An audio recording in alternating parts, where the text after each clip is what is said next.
Welcome to Advanced Media's special podcast series introducing the key themes of CINETomorrow, 2024's community event serving as an intersection of digital cinema, virtual production, and sustainability in media environment.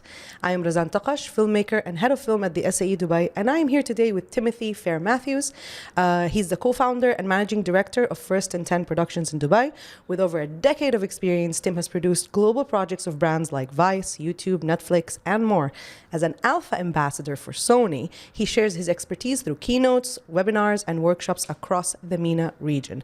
Join us as we explore the Sony Burano changing the way you shoot cinema. Hi, Tim. Thank you for joining us. How are you? Thank you for having me. How are you? I'm good. All right, let's kick it right off with talking about the Sony Burano. Tell us about the 8K cinema camera and how it's really changing the game in cinematography. So for years, I would kind of say my perception of how cameras and just how the cinema market sits is that it's this prestigious thing that it's hundreds of thousands of dollars a budget, lots of really, really importantly, you know, very expensive cameras. And then you have obviously these consumer cameras. And now what's really interesting for me is that Sony particularly and lots of other brands, they're now making cinema cameras more accessible to people. And one thing that the Burano is particularly unique for at the minute is that it's this perfect camera that bridges really, really high level cinema cameras, but it's adopting a lot of the amazing features that some of these smaller consumer cameras where a lot of the auto functions and the ergonomic benefits come into play. So it's super exciting for me to see a camera like this be in the market now. It's somewhere in the middle ground, really. Yeah, I mean, the high end and the exactly. And I mean, I know there are some other cameras that have some similar features, but I don't know what is its closest competitor. I don't know what to compare it to. I mean, it has some amazing strong suits. It obviously has some drawbacks because it's not the flagship camera, but I think it is going to change and ruffle a few feathers, so to speak. So yeah, super excited. Very exciting. I mean, you're clearly you are the alpha ambassador for Sony. Can you tell us a little bit more about that role and what drew you to the Burano and to this line of work? So I've been an ambassador for over 5 years now. I joined originally when the FX9 kind of launched, but I've been Sony for since I started shooting. I actually learned on Sony HDV cameras and the P&W range, EX1s, 320s to broadcast, and I started back in the day filming motorsport and event coverage. So I really started from that sort of, angle where Sony was around. So seeing them evolve into this E-mount ecosystem, see the Alpha range come into play, now the Cine line, I think they're doing some amazing things. So for me, I'm very pro Sony. I think it's great what they do for their customers, the ecosystem, the community, all what they do to have such an array of products for different target audiences, but all for different productions. And I think the Cine line is a great concept. I mean, for me, people think the FX30, for example, the smallest camera is for entry-level shooters. Although that may be true, I actually use them a lot in my production. So I actually do see them for different reasons, different purposes, and different productions, which is great. The Burano, I'm super excited to have the pleasure to get my hands on. It's a great honor. I've worked with it a few times now, and I'm super impressed. So yeah, I mean, really excited to share all the specs and my thoughts on it today. Yeah, that's really cool. It's cool that actually you're mentioning the FX as well, because very recently it was famously used in The Creator, right? And it was like a big surprise that a film of this caliber would use like a Sony FX rather than what we're used to from these big films. And I think it's quite interesting. Yeah, it's true. Yeah. I mean, it's basically telling the president now that you don't need to have hundreds of thousands of dollars, sometimes always in the camera equipment to be able to do a great job. Yeah. And most of the time we're watching these content on, laptops and phones now. So, I mean, the question really is the highest quality the most important thing anymore? Yeah. I mean, arguably you could say the FX3 is superior in terms of its low light capabilities. That's the reason why it was chosen for the film. Yeah. I mean, low light performance isn't the only reason. I mean, if you have a set which can be darker, you don't need less lights. The acting can be more realistic. So Alistair Chapman, one of the other Sony Pro ambassadors, he talks about the benefits of low light. So you save on budget, it's faster, and everything is more real. Definitely, yeah, shoot faster, less gear, yeah. Yeah, so the FX3 was a great choice. And that sensor's shared with other cameras in the fleet. It's also in the A7S3, the ZV-1, and the FX6. And the FX6 is my favorite camera. So yeah. I shot one of my short films on the FS. Did you like it? Yeah, I loved it. It was great. What did you love about it? it was something I could get my hands on in a very low budget guerrilla sci-fi with one day to shoot. And again, it was we relied a lot more on practical lights in that set because we were in a small hotel room, so it was easier to the camera was really helpful in that sense where I could shoot and it looked good and I didn't need 500 sources of light that wouldn't even fit in a small space. No, for sure. And it looked really good, and also it looked pristine, which is because it was a sci-fi short, so it helped that look. That look and feel clean. It looked futuristic. But yeah, so I was a big fan. I have that camera. I bought it. I have Amazing. it. Yeah, you'll love that. I mean, I've put 3,000 hours on my FX6 already, so I know everything about that camera, and it's nice to see technology from that now existing in this Burano. Yeah. So this is as mentioned, it's a perfect blend between FX6 and Venice. So let's talk about that technology. Can you tell me specifically what are the specifications in Sony Burano that filmmakers should be excited about? So, I mean, again, not to drive away from the question, but the cinema line is inspired by the Venice. So I just want to talk a bit about that first. Sure. The Venice is basically what started the cinema line, the color science, all the technology that Sony have invested years and years and years into that flagship camera has trickled down into the other cameras. And what makes the Burano very, very special is before the Burano, the second highest quality camera was the FX9. So you had something around the $10,000, $15,000 mark, and then you had this big jump to where the Venice price point was, and you had nothing in between. So Burano now is, you could say almost the cinema line is complete in a way, because you've now got that perfect camera that sits in the middle. What specs it shares from the Venice is that it's got an 8.6K sensor. So you've got that 8K resolution, which you didn't have in the FX9. You had a 6K sensor, but it only gave you true 4K. The Venice gave you the 8K. So that's great. But it's got amazing features like inbuilt image stabilization, which the FX6 or the Venice does not share. So that's new and that's interesting. The variable ND from the FX6, which is a phenomenal. I mean, you should know. I'm sure you used it an awful lot in your film. Which is an amazing tool alone. Obviously, all the standard XLR. You've got the color science.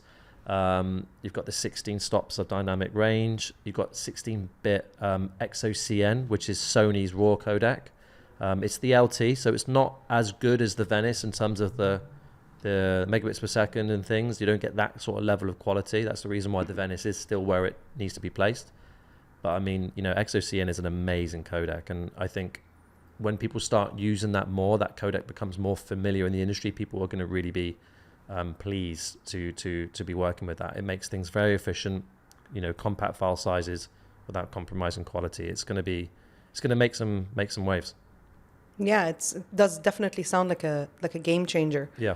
Do you think that's the only thing that makes it that though, or is there something else you think that's really gonna affect how people use this camera and how people use it to film? Well, the thing is one of the things I think that makes it really, really unique is the 8K resolution gives you a lot of freedom to play with things. And like, I think a lot of filmmakers today, we've got to be thinking about, we're digital asset creators at the end of the day. We're not just creating an asset anymore. We're creating cut downs and then 9:16 assets. And these larger resolution cameras now are becoming more and more relevant and necessary because it means that you're not having to zoom in or worry about having to change your whole camera rig just to get a vertical asset. With the FX6 or any of the other 4K sensor cameras in the fleet, when you crop into that to do a 9:16, it doesn't look as good, and that's why, as phones are getting better, it's important that we recognize that these cameras do improve and do get better. So the fact that we've got 8.6K, that's going to be an amazing element. So I think that's one of the strong suits. Also, the Venice is not a camera that you can really use alone. So it's out of arm's reach for most filmmakers, unless you're doing a feature or you're doing something super high budget. And this is the reason why, in my opinion, the Venice is not doing very well in this region, is because it's not a feature region. Yeah, and the region is more commercial and social media content on the fly, on the go. Exactly. So, I mean, obviously, brands like Arri and Red, they have obviously a longer standing reputation in terms of the top end of this market. But Sony, obviously, with the cinema line, are now, doing their part to try and play with the big boys, and they're up there. I mean, the Emmy Awards gave Sony on par the same amount of awards as Arri this year. So, and that was for the Venice. So the Burano is really going to make things more obtainable for filmmakers here. It's not as expensive. You can use it alone. So, I mean, even yourself, if you're versed with the FX6, you could pick up the Burano right now with zero training, and I promise you'd be able to use it as it's intended very, very well, as anyone that would be experienced with the Burano. So That's the benefit. It enables you to use flagship feature level equipment for less, and you can do it alone. And that's the way the world's going. We're realizing more and more now that be gone are the days where you sometimes need 50 people on set to get something amazing. You know, I mean, go back 15, 20 years ago, if you wanted a stabilized, you know, gimbal shot, you'd have to hire a Steadicam operator. Yes. Yeah. Now you can give a toddler an Osmo and you'll get the same sort of shot. So it's the age of the gorillas. It is, yeah. So I mean, that's the point of technology, is to make things quicker, faster, and easier. And accessible. Accessible, exactly that. That's really cool. Do you see something like this influencing the future of cinematography and how things are shot? Other than the fact that, you know, people now, you have more data when you're filming, so you have a lot more options in the edit room. Yeah. But do you see it influencing it aesthetically or creatively moving forward? Sorry, excuse me. So I had a chat with someone about this the other day, and I've been talking a lot about this during this CINETomorrow event. I don't think people should necessarily buy cameras on quality anymore. So I know you brought the fact that there is 16 bits, there is more quality, but I don't think it's about that. I think it's ergonomics. I think when we're choosing kit now, we need to consider, how is this going to save me time on set? How can I squeeze an extra hour out of the production day? Because that's what matters to the client and to your shoot. I mean, you know what it's like when you shoot. If you're battling with light half the time, battling with a schedule, and it's impacting the quality and the effort you can put into each frame. So what this is doing for the future is it's making, as we say, the top level cameras less cumbersome, very straightforward, easy to use, and you can lean a lot more on the auto functions. Like, I'm honestly getting a little bit rusty when it comes to manually focusing now. Yeah. Because the autofocus technology is so handy. Yesterday when we a couple of days ago when I did my workshop on the Burano, I was literally holding this camera with a 50mm 1.2 lens, and I was just touching the monitor to focus pull between people, and it was first time, you know, every time I did it, it was a perfect take, perfect take, perfect take. And we've all been there trying to get the focus pull right. The camera's shaking, the barrel of the lens has got a bit of play in it if you're using different lenses and things, and it's just missing out on performance. Exactly, it's a nightmare. So at the end of the day, these are tools that are supposed to do a job. You know, we don't want the audience to almost notice in a way that we're using a camera. You need to fall into the actual production and feel engrossed, and that's the point. And these tools are getting easier and easier. So the future, it's how do we get things done quicker? Sony actually, with the Burano and the Cine line, are actually saving you time and money. That's what the product is. It's time and money back in your production. It's not about quality anymore, in my opinion.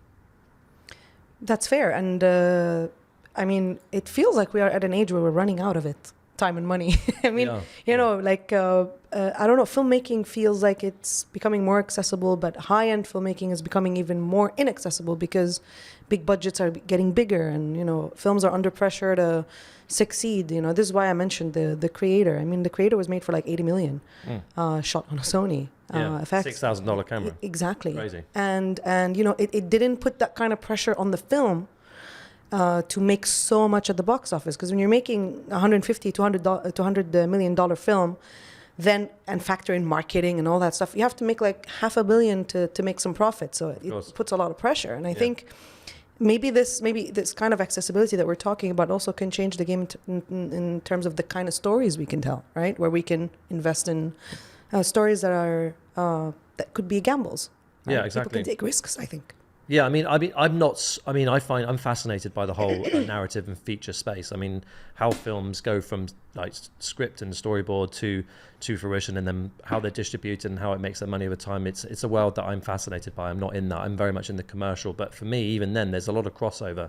You're right. When you want to be producing of something super high standard, budgets are always a problem. You know, and like a film, like an advert, it's a money in, money out. Yeah. You know, when you have an investor come on board for a film, or if you have a client that gives you budget for a particular production, it's got to do something for that person. It's got to generate revenue. So if we can shave off a few numbers and a few zeros off the total production budget by rethinking what we invest in camera-wise, that's only going to enable you to put more budget into lighting, or to crew, or to more resources, or to more post, which overall increases the quality. So again, we've got to revisit what we think we're buying now when it comes to camera equipment. Yeah, I mean, you're getting more for less. Exactly. Which is quite, and I hear what you're saying about also the commercial aspect, because it's not about box office there, but it's more about, client and client relations. And I think often in the industry, we find that clients' expectations are quite high for the budgets that they end up agreeing to. True. And a camera like this will definitely be very helpful in that kind of scenario, right? Where you can save some money, but still get something high quality that client would be happy with. No, for sure. I mean, I actually, in conjunction with being an ambassador and running a production house, I actually do a lot of mentoring for filmmakers as well. And one of the things I try to always get them to hang their hat on in a way is try to recognize when you're buying gear, is try not to get so caught up into new tech, new lenses, new cameras, because we're very interested in what tools we're buying.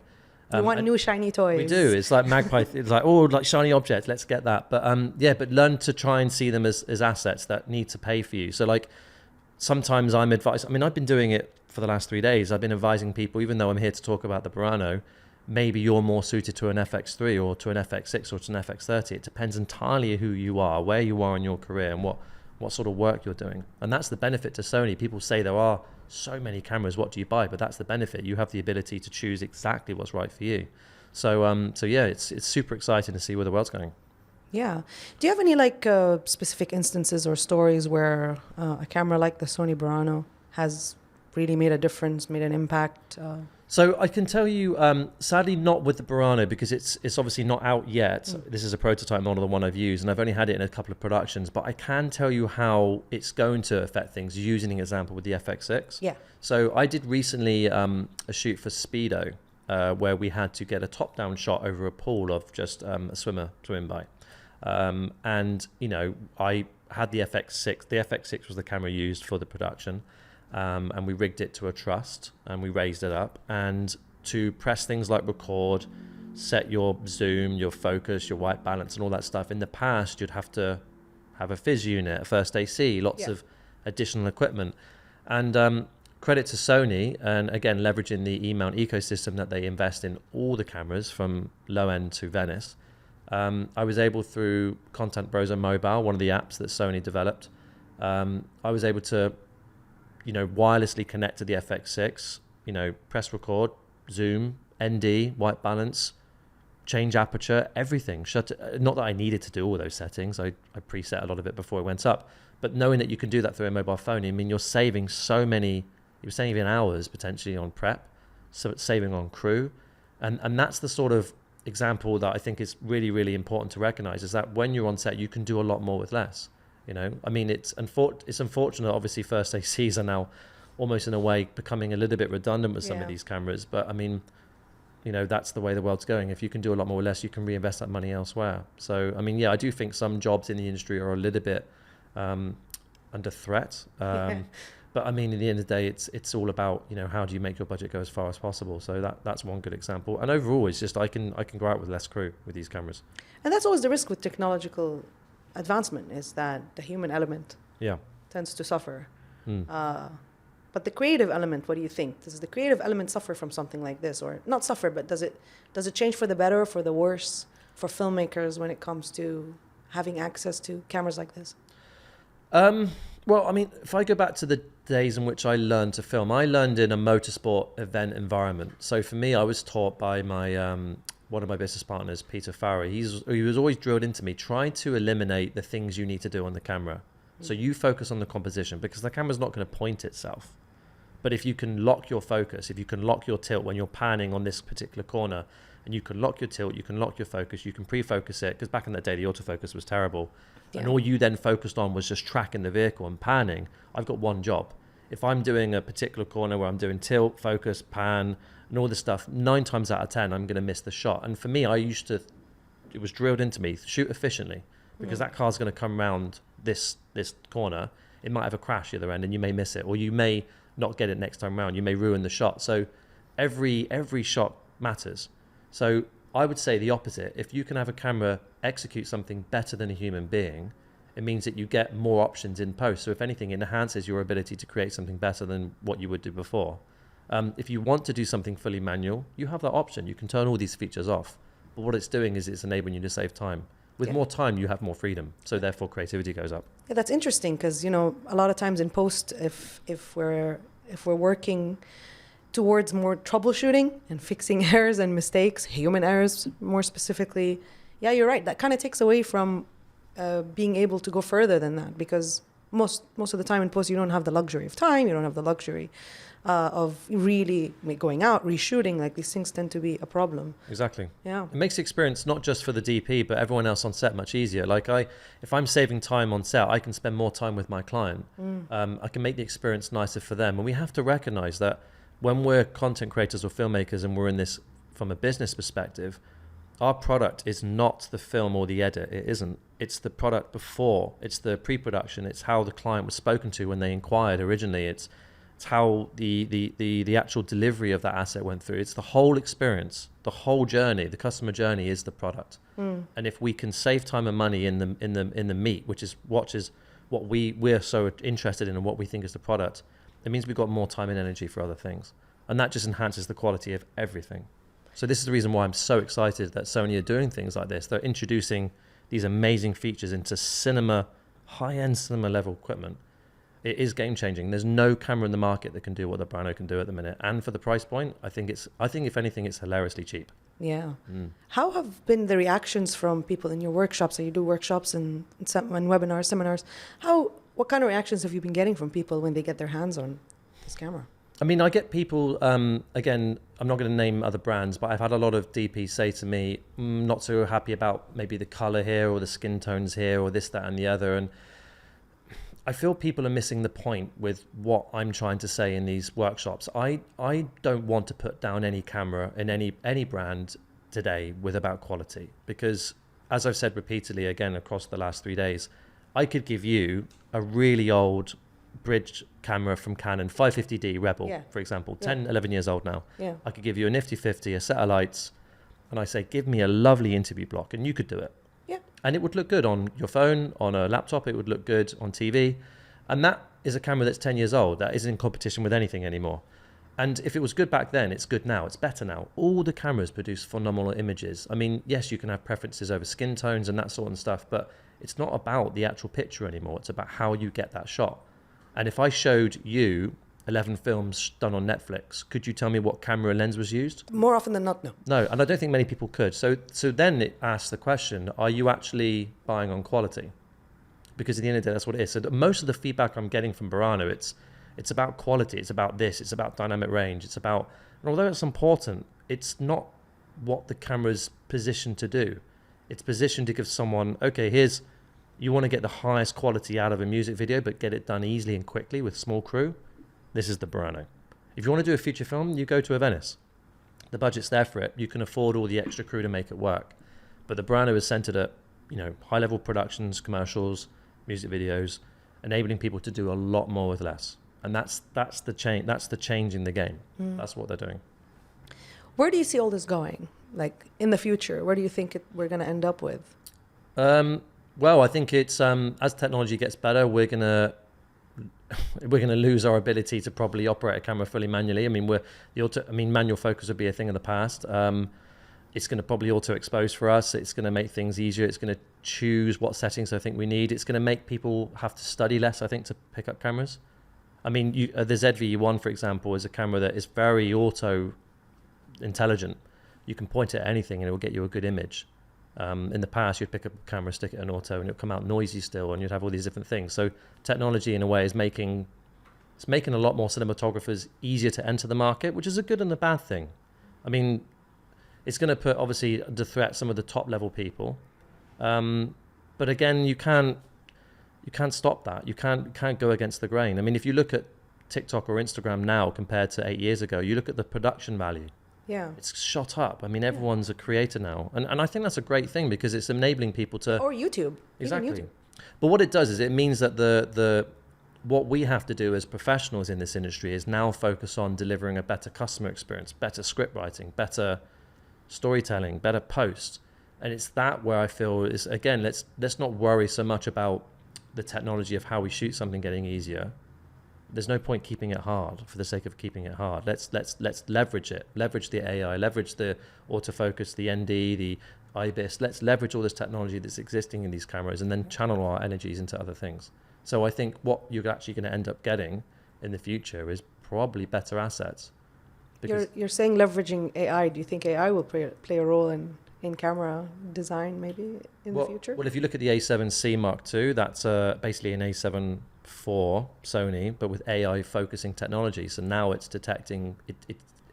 You're not getting a camera now that's being told to try and find an eye. It's analyzing the image that you're shooting and recognizing, this. So, like for example, when you have your exposure index on your camera, if it's saying you're 1 or 2 stops over, cameras will probably understand. Okay, you've got lights in the ceiling, you've got a window in this shot, so it's not as important. The subject is that over, so it would analyze your frame easier. Because when you shoot log, for example, when you shoot any camera in log, you have to make sure your exposure's done well.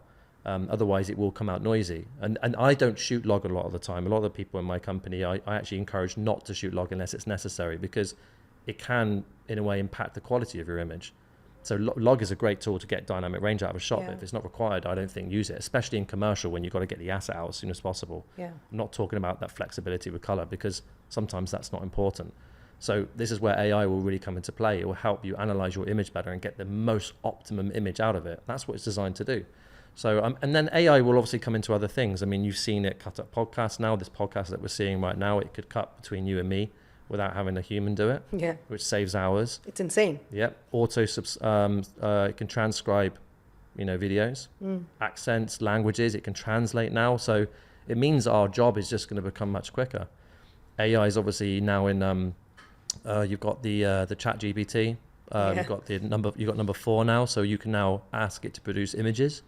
Yeah. So I say storyboarding is going to become easier. Storyboarding is something still to this day is something I hardly do because it's a time intensive. There's no time, even in film. Exactly, even yeah. In film. So you're having to just loosely find things off the net or spend hours and hours and hours asking someone to draw something for you, which is not feasible if the client doesn't have budget. So if you can leverage AI to create frames, I mean, the list goes on. I mean, if you can find a way to leverage this technology to make your job easier, again, quality goes up in other areas. So the future for me, I think, is you're going to get better films, better content, better videos, better everything. For more people. For more people, yeah. Just to wrap all this up, any advice you'd like to give to filmmakers and cinematographers starting out? Advice to the people at the top, I think, embrace change. That's in every industry. Yeah. I think if you are an avid, Ari Red, you are a cinematographer, play with the Burano. Not because I want you to convert. I just want you to just try the technology and you'd be impressed. I think that's something I'd like to advise.